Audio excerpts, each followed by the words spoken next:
My name is Haley Lewis, and this is my interview video for Albany College.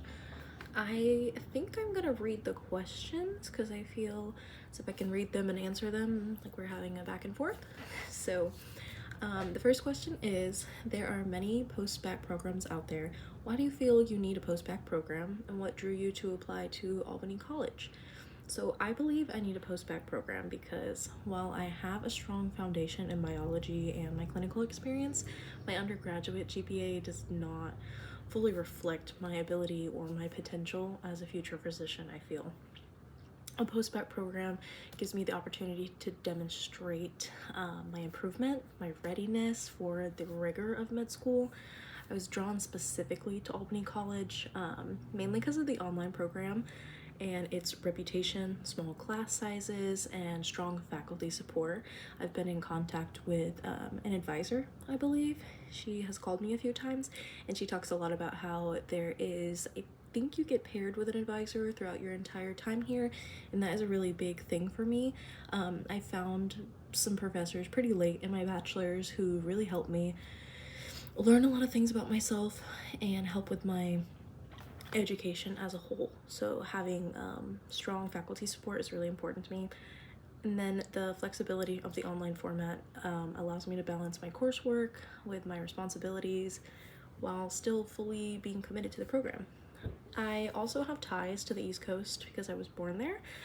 It is a goal of mine to go back to the area eventually, so before I was even considering a post-bac program, I was in the midst of the med school application cycle. I actually applied to Albany College of Medicine. So seeing Albany College on AAMC's website when I was looking up post-bac programs, it kind of felt like a sign that it's possible for me to get back to the East Coast while simultaneously pursuing my dreams.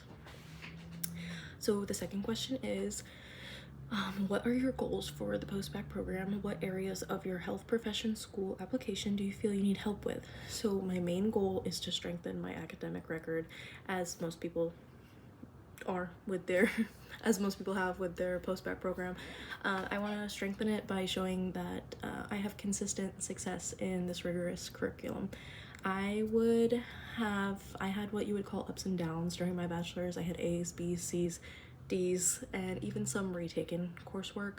So while this does show my struggles and my perseverance, it would be my goal to do the post-bac program and start with high grades and remain consistent with high grades, just proving that I did have the knowledge with my bachelor's degree to go to med school. Once I finished, I just needed the opportunity to refine my study skills, my discipline, so that I'm even more prepared to go to medical school.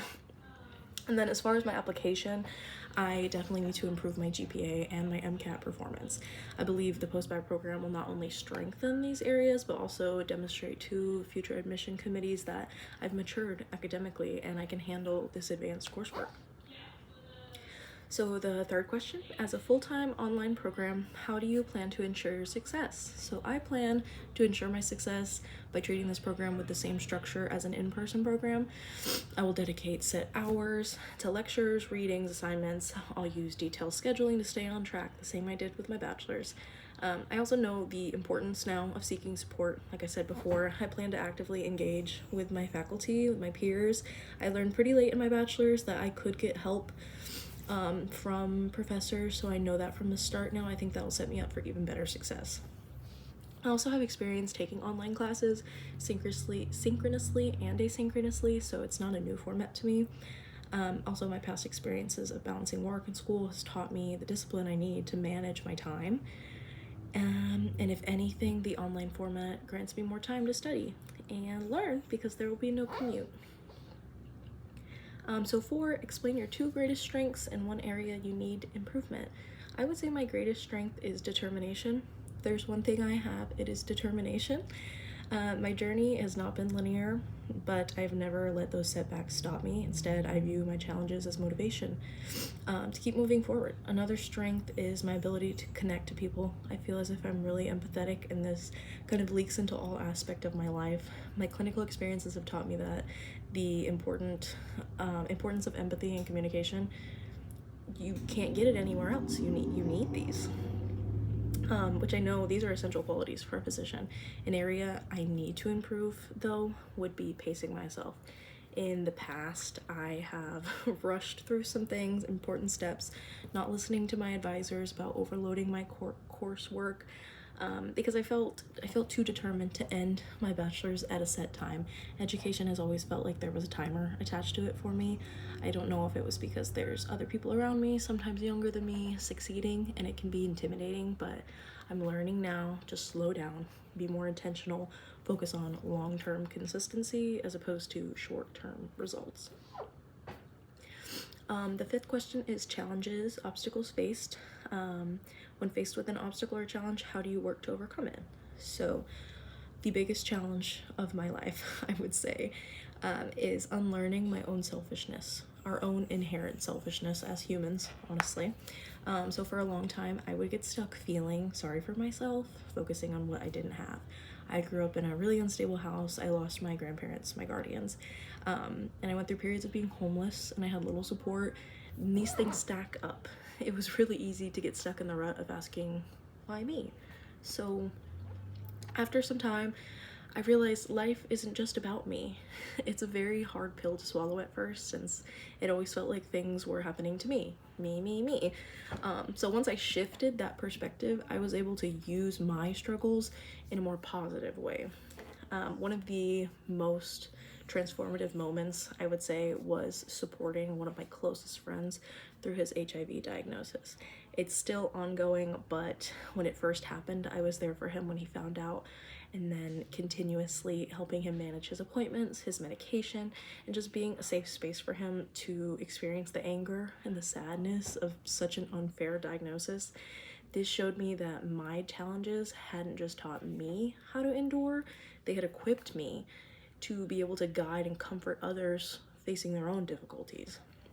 That experience made me realize that medicine, the medical field, is where I belong. It allowed me to turn my personal struggles into compassion, strength, and the most important, in my opinion, service to others.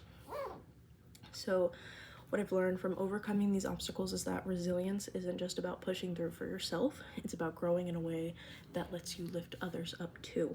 So my challenges have given me the determination to persist in my very long road of education, but more importantly, they've given me the empathy to connect with other people, patients, everyone in my life, and to keep moving forward towards becoming a physician. So the last question, is there anything you wish to share with the admissions committee? I would like to share that I understand that elements of my academic record may raise concerns. While my transcript and MCAT reflect parts of me, I don't believe that they reflect me as a whole. Although my overall GPA may appear not so good, it doesn't reflect the individual wins, the individual successes I experienced, such as I got an A in microbiology. I was very proud of that. I got a B, which was a high grade for me in an upper level course such as cell biology. It was a very hard class. And then it doesn't show the perseverance. I had the perseverance behind my growth by retaking a few classes. I originally earned a D in Organic Chemistry 1 and Biochemistry. I believe as a result of just overloading myself, not taking the time I needed, but I did go ahead and retake those courses, even though I didn't need to retake them for my degree. I needed to retake them for me. I needed to retake them for my future. I knew that I can't go to med school with these types of scores, so instead of giving up, instead of feeling just absolutely awful, I retook them and I got higher grades, and I believe that this reflects my determination, and I believe perseverance is almost as important as academic ability, if not just as important. And that is why I'm seeking admissions to this school. I think it'll be the final push I need to really throw myself fully into what is needed to make it into med school. And finally, not as an excuse, but as context, I was fully self-supporting throughout my undergraduate years, and I worked full-time. Balancing work and school was very overwhelming, and it did impact my ability to consistently perform at a high level. That's kind of why things were up and down as I got a new job and I tried to adjust my hours, and I had to work full-time and then part-time, and it's not an excuse. A lot of people do it. I am not the only one, but working definitely did put me at a little bit of a disadvantage. So given the opportunity to be a part of this program, be a part of med school, but mainly a part of this program, I am fully prepared to cut my hours to a part-time, if not less, status, because that's how important this is to me. I want to give everything. I'm prepared to commit these hours in order to fully commit the time necessary to achieve the grades that I know that I'm capable of. Thank you so much for listening to me.